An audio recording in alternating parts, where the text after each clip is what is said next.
সম্মানিত মুসল্লিগণ, এলাকাবাসী, আপনারা ইতিমধ্যে অবগত হয়েছেন গতকাল 3:45 সময় ভোট শেষ হওয়ার পূর্ব মুহূর্তে তাকে পরিকল্পিতভাবে হত্যা করা হয়েছে।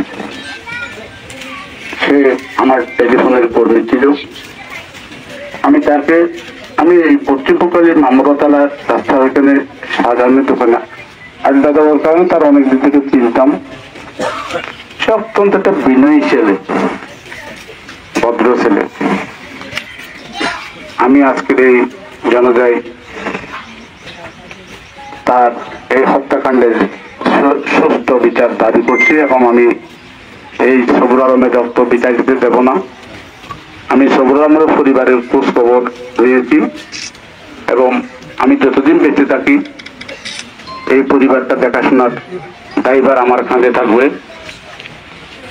আমি এখানে কোনো কিছু বলছি না, আমি তবে তার পরিবার আজ থেকে চলার যে ব্যবস্থাটা আছে এই ব্যবস্থাটা আমি করব।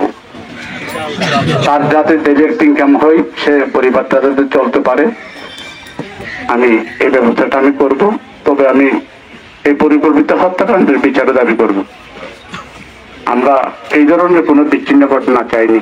গতকালকে আমরা অবাক হয়েছি, টোটায় আমি ম্যাজিস্ট্রেট এবং বিজেপির গাড়ির পিছনে দিয়ে যাচ্ছিলাম একসাথে, হঠাৎ করে আমার প্রতিদ্বন্দ্বী প্রার্থী যিনি ছিলেন শামসুল আলম, আমার বাইক নিয়ে, সে নেমে ম্যাজিস্ট্রেটের কি একটা অভিযোগ করতেছে।